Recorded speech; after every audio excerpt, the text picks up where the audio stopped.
Did Indian Prime Minister Narendra Modi ignore 4 phone calls from US President Trump? The claims created quite a buzz on social media and grabbed headlines amid India-US trade tensions. Trump has tried 4 times in recent weeks to get Modi on the phone, but Modi refuses to take the call, claimed German publication Frankfurter AZ.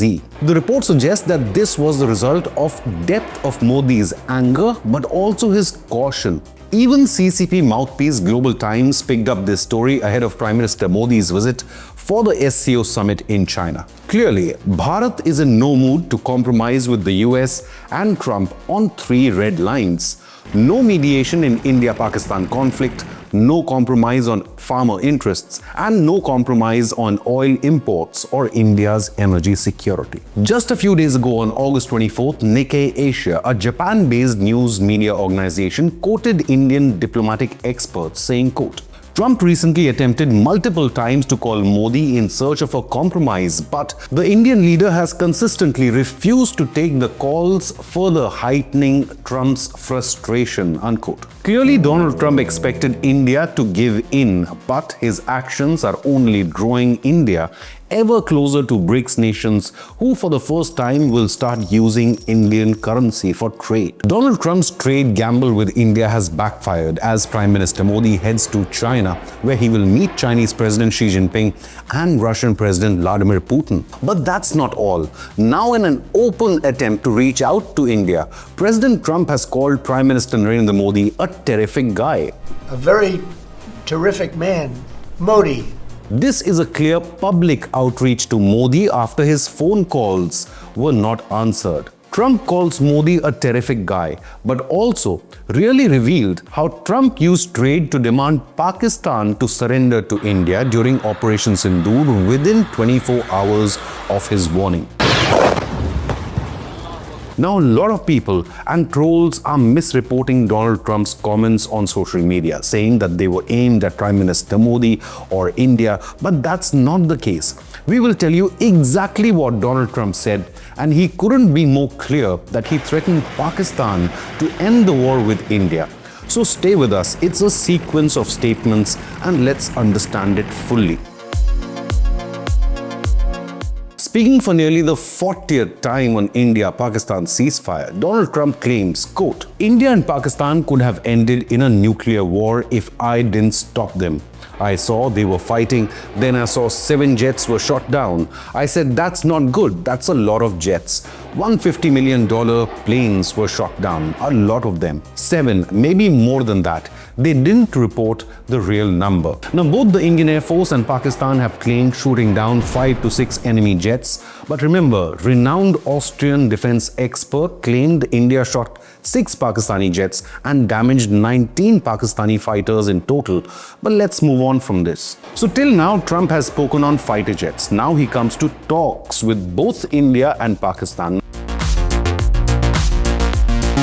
Now remember, Trump is saying that he spoke to both the countries, not just one. So the president adds, they didn't even report the real number. I am talking to a very terrific man, Modi of India. And I'm saying, what's going on with you and Pakistan? Then I'm talking to Pakistan on trade. I said, what's going on with you and India? And the hatred was tremendous, unquote. We are different from the Hindus in every possible aspect of life. Now, Trump doesn't even take Pakistan Prime Minister Sharif's name, probably because he does not know who the Pakistani Prime Minister is. Nor does he take Pakistan Army Chief Asim Munir's name, who Trump had summoned to the White House but refused to take even a picture with him. Then I'm talking to Pakistan on trade.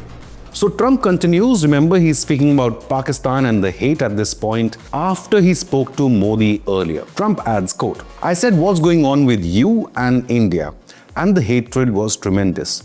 This has been going on for a hell of a long time, sometimes with different names for hundreds of years. I said, what's going on? I said, I don't want to make a trade deal. They said, no, we want to make a trade deal. I said, no, I do not want to make a trade deal with you. You guys are going to end up in a nuclear war. That was important to them. I said, call me back tomorrow, but we are not going to make any deals with you, or we are going to put tariffs on you that are so high. I don't give a damn. your head is going to spin. Within about 5 hours, it was done, unquote. Now, this is as clear a statement as it can get from Trump on pressuring Pakistan on trade rather than India. However, social media trolls are twisting these words to paint an anti-Modi picture. They are misrepresenting Trump's statement to fit their own agenda and narrative. Though some people want to create a permanent rift in India-US ties by such factually incorrect claims, and who will benefit? Certainly, it could help China. Sadly, even mainstream publications have divided, subtracted, and twisted Donald Trump's statements and presented them as threatening India or Prime Minister Modi, even though Trump himself spoke on Pakistan. So I would recommend all our viewers to listen to Trump's statement themselves and not believe the widespread misreporting of events just like during Operation Sindoor. Even if they correct their error now, the damage may have been done to India's image. And what more proof do people need on this? Clearly, India and Modi have still not compromised on trade, despite 50% Trump tariffs coming into force today. So how can anyone believe Indian government would have stopped Operation Sindoor due to Trump trade threats? That's just illogical. It hasn't happened even today. But who got a trade deal? After Asim Munir rushed to the White House, US and Pakistan reached an understanding to develop and explore energy reserves and mineral reserves. So it is Pakistan which ran for a trade deal with America, not India. Meanwhile, on German publication Frankfurter AZ's claims that Modi did not pick 4 calls from Donald Trump, well, they might or might not be true, as the publication has not named its source, but still it aligns with various international reports that Modi is unhappy with Trump's recent actions, especially his claims of mediation in India-Pakistan conflict and questioning India's energy security and oil imports. A Times of India report elaborates that it is not the style of Indian Prime Minister Modi to discuss key strategic deals over phone calls. Secondly, and more importantly, Modi does not want a phone conversation to be misrepresented, something that has happened during Operation Sindoor. In other words, Modi or Trump might say some things which might be misrepresented and misreported by either party or on social media by trolls. The truth is, India and US ties will survive the current hostilities over tariffs. India and the United States are not only the world's largest democracies, but have deep ties in trade and defense. This partnership cannot be derailed by temporary disagreements over trade or tariffs, as long as they don't cross each other's red lines, something that New Delhi has accused US of doing. Meanwhile, Nikki Haley, a former US ambassador to the United Nations, urged United States to treat India as a prized, free and democratic partner in a recent Newsweek op-ed. She also warned that losing India would be a strategic disaster for America. She has criticized Trump's tariffs on India and sparing China. She has urged direct talks and course correction before the damage becomes permanent. In fact, a senior official from the US State Department has now revealed, in fact on Tuesday, that India and US officials held virtual consultations at which they advanced the bilateral initiatives and also discussed trade.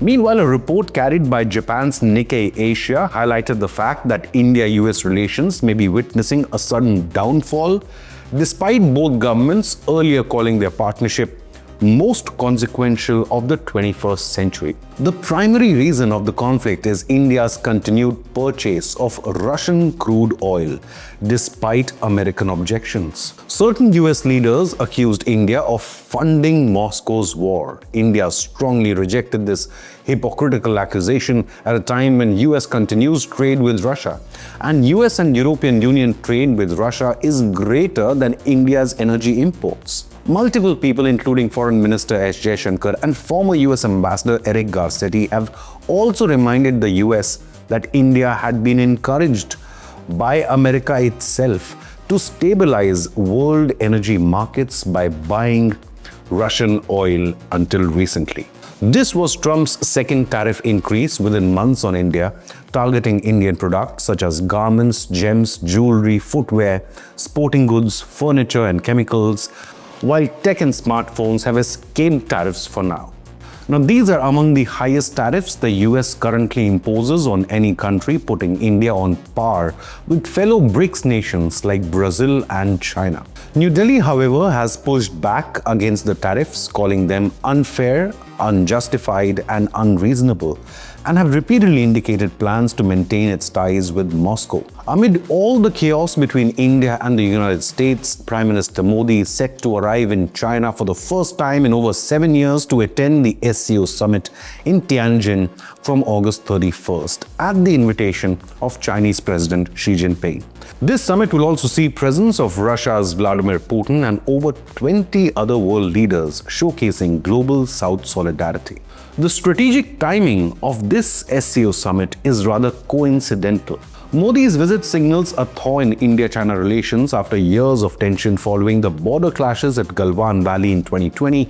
The summit is being seen by analysts as an opportunity for both leaders to discuss true pullback along the border, ease trade restrictions, and possibly discuss a permanent solution to the border dispute. However, several differences remain over the LAC, Pakistan, and weaponization of trade, like the now recently lifted ban on rare earth magnets and even fertilizers. But what do you believe? United States of America or China? Who can be a more reliable, long-term ally for India? Leave a comment with your opinion, hit the like button, and subscribe to Inconnect News.